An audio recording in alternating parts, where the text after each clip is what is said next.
Hey everyone, and welcome to today's Explainer. I am absolutely thrilled to be digging into this material with you. Today we're taking a really fascinating dive into an incredible piece of early 20th century literature. Now, when you hear the name L.M. Montgomery, your mind probably jumps straight to the sunny, optimistic world of Anne of Green Fables, right? But the source material we are examining today, a 1914 short story called The Man on the Train, well, it takes us down a very, very different path. It is a total masterclass in suspense, it is packed with dramatic irony, and it forces us to take a really hard look at human nature. It's just a gripping narrative, and I can't wait to unpack the whole thing with you today. So, let's jump right in. Can a cold-blooded killer also be a perfect gentleman? Take a second to really think about that. It feels like an impossible contradiction, doesn't it? We naturally want to put people into neat, tidy little boxes. You're either good or evil, safe or dangerous. But this exact paradox sits at the very heart of Montgomery's narrative. Through a seemingly simple encounter on a passenger train, she forces her characters, and us as the audience honestly, to grapple with the deeply uncomfortable idea that human morality is rarely ever black and white. All right, let's start with Section 1. A journey begins in fear. Our story begins with sweet, soft-spoken Grandma Sheldon. She's exactly the kind of grandmother you picture when you hear the word. Round pink cheeks, soft brown eyes, snow-white curls. Well, a sudden family illness has forced her to travel alone to help with nursing, which is absolutely terrifying for her for one very specific reason. She is 75 years old, and she has never, not once in her entire life, set foot on a train. To her, this isn't just a simple commute, it is a terrifying leap into the total unknown. She actually tells her grandson Cyrus that she fully expects to fall and break her neck, get on the wrong train, get carried right past her stop, or get her pocket picked. She is just entirely consumed by anxiety and a deep, deep suspicion of any strangers she might encounter. To really understand her panic, you have to understand the literal nightmare scenario playing out in her head. She's so terrified of getting robbed that she absolutely refuses to carry a single cent of money on her person. She makes Cyrus take all her spare change right back home. Her entire passage relies on a single train ticket that she nervously ties up in the corner of her handkerchief. She just imagines this harrowing ride, losing that ticket, and ultimately arriving at the dark, desolate Green Village station with absolutely no one to meet her. And as you'll see, Montgomery brilliantly uses these highly specific fears to set up the dominoes that are about to fall a bit later in the story. Which brings us to Section 2, The Mysterious Dark Stranger. So, against all odds, Grandma actually starts to enjoy the ride. She realizes a train seat is just about as comfortable as her rocking chair back home. But then they stop at this lonely station surrounded by scrub woods. A quiet stranger boards the crowded car and finds the only vacant seat available, which happens to be directly beside her. She instantly holds her breath, wondering, is this the pickpocket she's been dreading? But as she observes him, her fears just melt away. He's dressed quietly in dark blue serge, clean-shaven with stark black hair. But the absolutely crucial detail here, he has bright, open blue eyes. Grandma decides right then and there that she feels great confidence in a man with nice eyes like her late husband's. She immediately concludes he is respectable, harmless, and just doesn't have a mite of harm in him. And this brings us to one of the most brilliant moments of dramatic irony in the entire story. Just to pass the time, Grandma pulls out an old newspaper her grandson bought her. Ironically enough, sweet old Grandma absolutely loves reading true crime. She is entirely engrossed in a front-page story about a cold-blooded murder committed by a fugitive named Mark Hartwell. Turning to the nice stranger sitting right beside her, she casually drops this absolute bombshell. "I really think that I would like to see a murderer. Just one." She just assumes, naturally, that a murderer would look like a total monster. Now, the crucial point here is how the stranger responds. He doesn't flinch, he doesn't act nervous at all.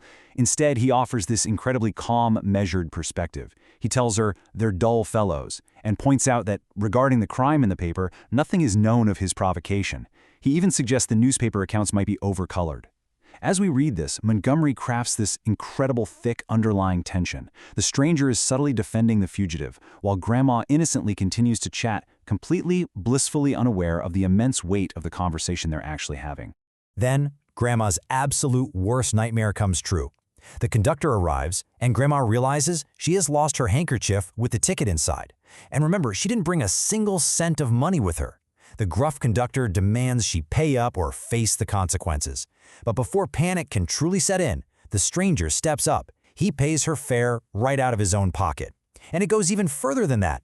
When she arrives at Green Village in the pitch black with no family there to meet her, the stranger insists on escorting her half a mile in the dark to her son's house.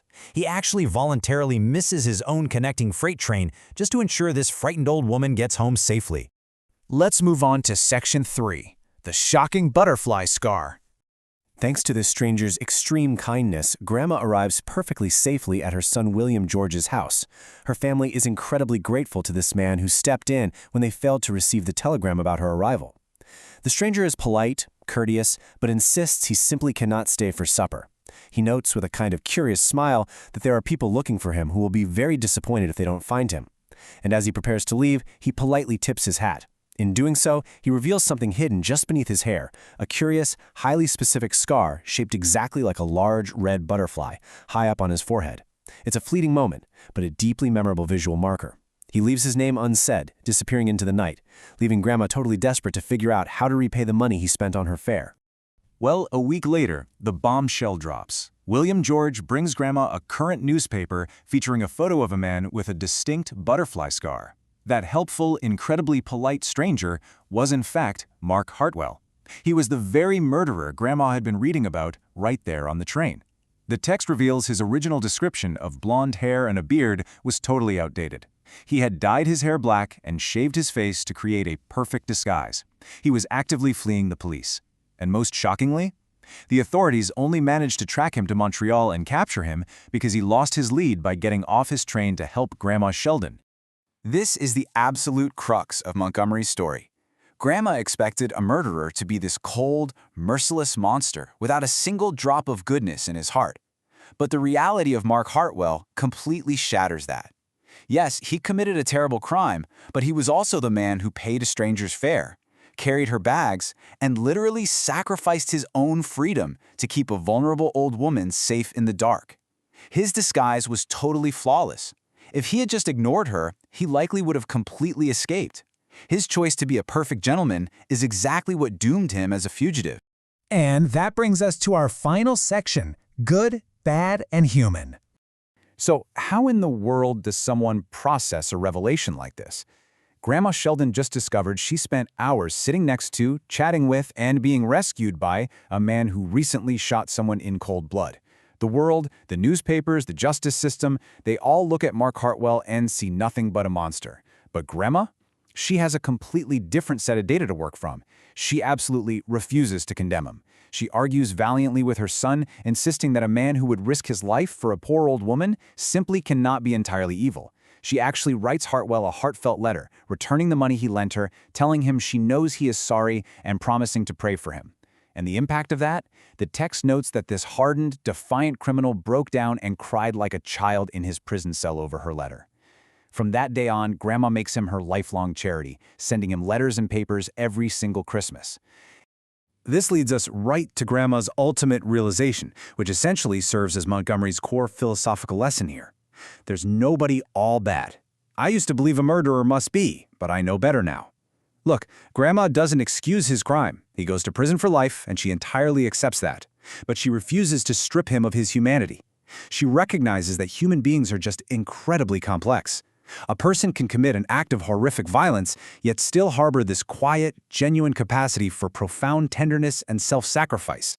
So, to wrap up our explainer today, I really want to leave you with a thought. Have you ever completely misjudged a stranger? And going a little deeper, if a person commits a truly terrible act, can they still hold genuine goodness within them?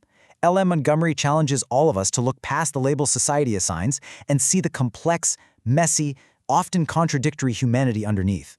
It's a really powerful, lingering thought that makes the man on the train just as relevant today as it was over a century ago. Thank you so much for joining me to explore this incredible story.